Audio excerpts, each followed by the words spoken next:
сокинони деҳаи самарқанди ҷамоати деҳоти сешанбеи шаҳри турсунзода дар собиқ оромгоҳи деҳаашон ҳашари дастаҷамона доир карданд. тибқи иттилои масъулин, ин оромгоҳ бештар аз 200 соли инҷониб мавҷуд аст. қабрҳо қариб ки ба чашм наменамоянд, вале сокинон тасмим гирифтанд ки ба хотири ба ҷо овардани амали хайрусавоб ин иқдомро роҳандозӣ бикунанд. қобили тазаккур аст ки зимни кори ҳашари дастаҷамона дохили оромгоҳи кӯҳна тоза ва озода гардид ва ҳамзамон гирду атрофаш бо симторҳо маҳкам шуд. дар ин кор саҳми фаъолони маҳалла ва ашхоси хайрхоҳу саховатманд зиёд аст.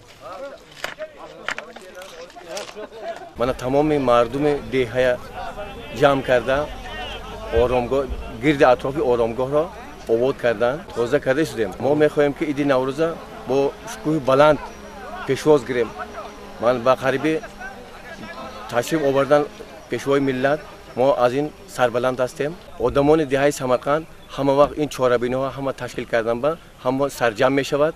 мана ҳозир чанд бор ободонӣ кардем, ҷуворҳоро тоза кардем, маҳалла дарахтҳоро сафед кардем, хонаҳоро сафед кардем, рангубор кардем.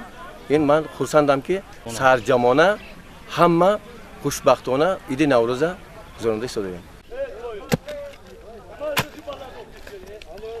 сокинони деҳаи самарқанди ҷамоати деҳоти сешанбе дар амалишавии ҳама гуна иқдомҳои нек камари ҳиммат мебанданд. чунин ташаббусҳоро онҳо таҳти роҳбарии раиси кумитаи маҳалла абдураҳим зулфонов пайваста ба роҳ монда дар ободии маҳалли зисти хеш саҳми арзанда мегузоранд.